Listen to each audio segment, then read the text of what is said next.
بسم اللہ الرحمن الرحیم نحمدہ ونصلی علی رسولہ الکریم اما بعد السلام علیکم ورحمۃ اللہ وبرکاتہ۔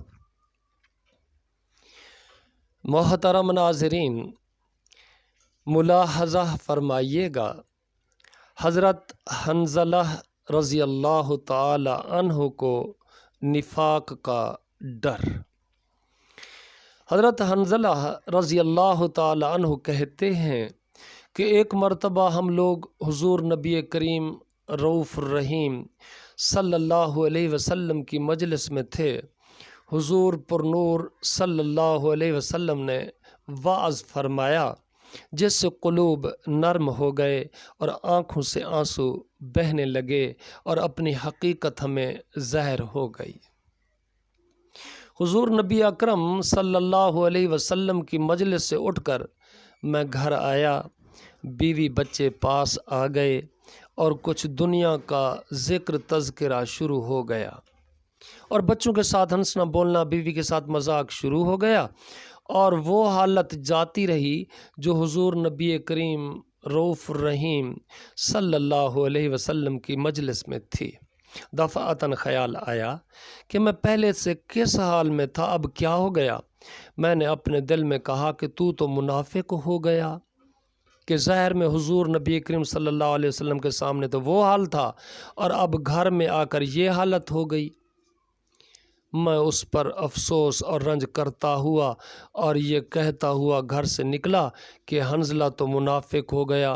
سامنے سے حضرت ابوبکر صدیق تشریف لا رہے تھے رضی اللہ تعالی عنہ۔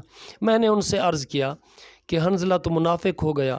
وہ یہ سن کر فرمانے لگے، سبحان اللہ، کیا کہہ رہے ہو؟ ہرگز نہیں۔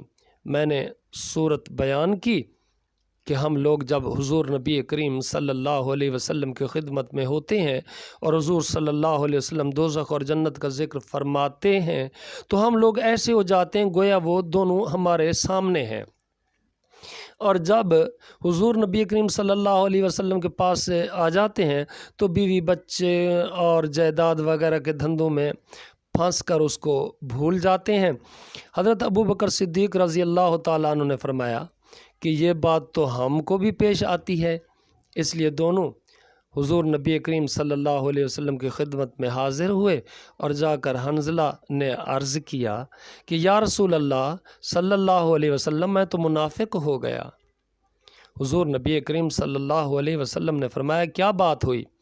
حنظلہ رضی اللہ تعالی عنہ نے عرض کیا کہ جب ہم لوگ آپ کی خدمت میں حاضر ہوتے ہیں اور آپ جنت و دوزخ کا ذکر فرماتے ہیں تب تو ہم ایسے ہو جاتے ہیں کہ گویا وہ ہمارے سامنے ہیں، لیکن جب خدمت اقدس سے چلے جاتے ہیں تو جا کر بیوی بچوں اور گھر بار کے دھندوں میں لگ کر بھول جاتے ہیں۔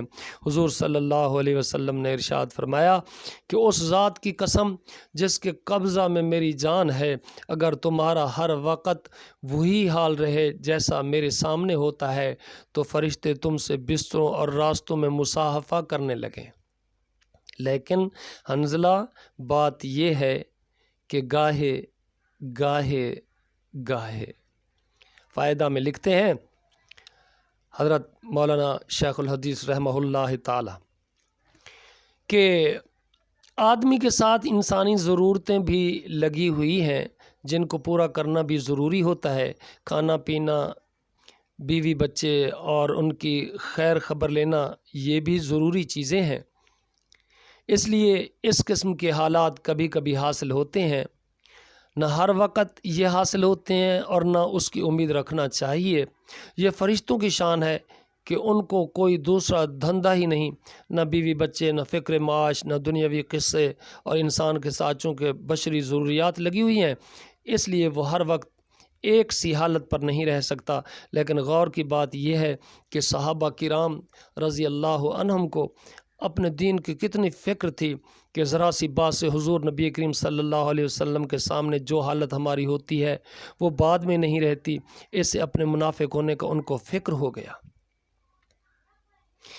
عشق است و ہزار بدگمانی، عشق جس سے ہوتا ہے اس کے متعلق ہزار طرح کی بدگمانی اور فکر ہو جاتا ہے۔